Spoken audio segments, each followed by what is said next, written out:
Emma is really happy because she has everything. Look at her with Mike. They have chemistry, they're in a romance, they keep each other company, and they laugh like crazy together. The thing with Mike, though, is that he doesn't know how to be serious. But that's not really a problem, because whenever Emma wants to talk about something deep or philosophical, she goes to Alex instead. Alex is incredibly smart, loves coffee, loves talking, and loves debating. And their conversations, they're on another level, deep, engaging, and full of meaning. The thing with Alex, though, is that he doesn't like to move around much. But that's not really a problem either. Because when Emma wants to go hiking, she's got Sarah and her dog, and they head out to the mountains for the whole day, and you have no idea how much fun they have. You know Emma's secret to being so happy? She never expects anything from a chicken other than eggs. She never asks an apple tree for anything other than apples and shade. She only expects milk from a cow and love from a dog. And look at that. What a wonderful way to live. Emma's friends always want to make her happy and give her what she asks for, because she only asks for what they can actually give. Poor Jessica, though. She's miserable. The only person she has in her life is her boyfriend. And her boyfriend? He adores her and would love to give her everything she wants, but the guy isn't a Swiss Army knife and he's definitely not a genie in a lamp. But Jessica wants him to be her personal ATM, her therapist who listens patiently, her passionate romantic, and great in bed. But at the same time, she also wants him to be the guy with no obligations, free to tag along to all her social and family events.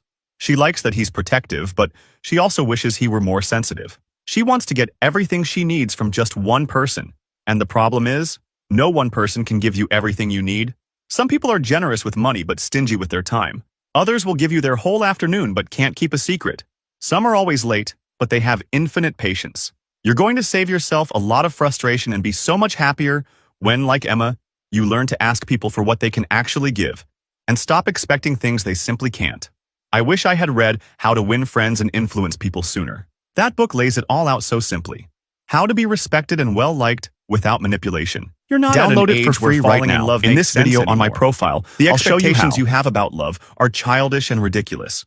Still, having a partner would actually be really good for you. I haven't fallen in love in a long time.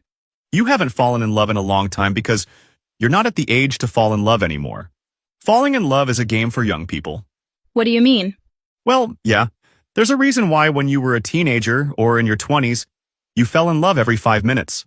You had a summer fling, a crush at school, one at tennis class, one in guitar lessons. Exactly. Why doesn't that happen to me anymore?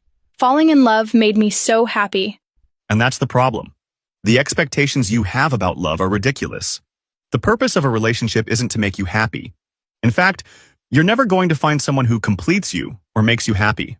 That's not true. I did feel happy when I was in love. Yeah, you felt happy, but it never lasted. You were intoxicated by love. Falling in love is an incredible phase where you idealize the useless guy you're with, and he idealizes you, flaws and all. You both fantasize about a future together, and it creates the right conditions to have kids. That's why falling in love happens constantly when you're young, at the age when you're most fertile, with someone else who's also fertile. As the years go by, that feeling happens less and less and less. You're no longer at the age to fall in love, but you do need a partner. Ugh, that sounds awful. And if it's not about falling in love and being happy, then why would I even want a partner? Because it's the best thing that can happen to you. If you're willing to let go of the fantasy of falling in love and instead build a real relationship based on commitment, then I want to recommend this book. It shows you how, by making small changes to your habits, you can end up in a completely different place very soon. It's called Atomic Habits.